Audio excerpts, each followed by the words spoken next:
நிறம் மாறும் கரங்கள். குழந்தைங்களா, இன்னைக்கு நம்ம ஒரு சூப்பரான கலர்ஃபுல்லான செயல்பாட்டை செய்ய போறோம். 2 வெள்ளை நிற பொடிகளை கைகள்ல தேய்ச்சா சிவப்பு நிறமா மாறிடும்.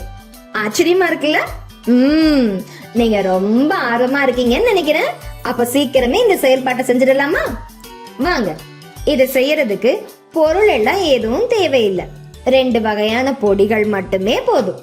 அது என்ன பொடிகள்? அந்த பொடிகளோட பெயர்கள், ஒன்னு பினாப்தலீன், இன்னொன்னு கால்சியம் ஹைட்ராக்சைடு. இந்த 2 பொடிகளை வச்சுட்டு தான் நாம இப்போ விளையாட போறோம். வாங்க ஆரம்பிக்கலாம். முதல்ல இந்த 2 பொடிகளையும் தனித்தனி டப்பாக்கள்ல எடுத்துட்டு முதல்ல பினாப்தலீன் பொடியை எடுத்து உள்ளங்கையில போட்டுக்கோங்க. இந்த பினாப்தலீன் பொடிய வேதியியல்ல ஒரு நிறங்காட்டி, அதாவது இண்டிகேட்டர்னு சொல்லுவாங்க. இந்த பொடிகள் சாதாரணமா பள்ளி அறிவியல் ஆய்வகங்கள்ல பயன்படுத்துறது தான். அடுத்து இதோட கால்சியம் ஹைட்ராக்சைடு பொடியை எடுத்துட்டு 2 பொடியையும் சேர்த்து கைகளை நல்லா தேய்ங்க.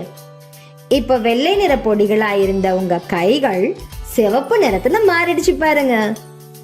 வாவ், சூப்பரா இருக்குல்ல? இப்படி நிறம் மாற காரணம் என்ன?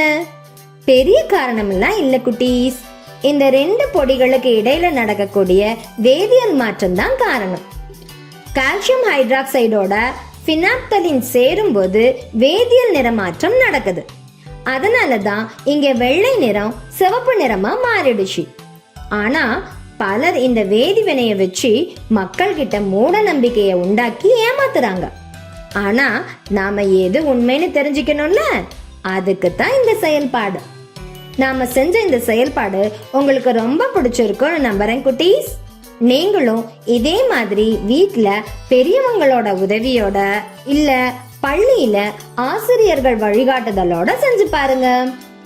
பினாப்தலீன் ஒரு வெள்ளை நிற வேதிப்பொருள், கால்சியம் ஹைட்ராக்சைடும் ஒரு வெள்ளை நிற வேதிப்பொருள். இந்த 2 வேதிப்பொருட்களையும் சரியான விகிதத்துல கலக்கும் போது நடக்கும் வேதிவினை காரணமா வினைப்பொருள் சிவப்பு நிறத்துல கிடைக்குது. பாய் குட்டீஸ்.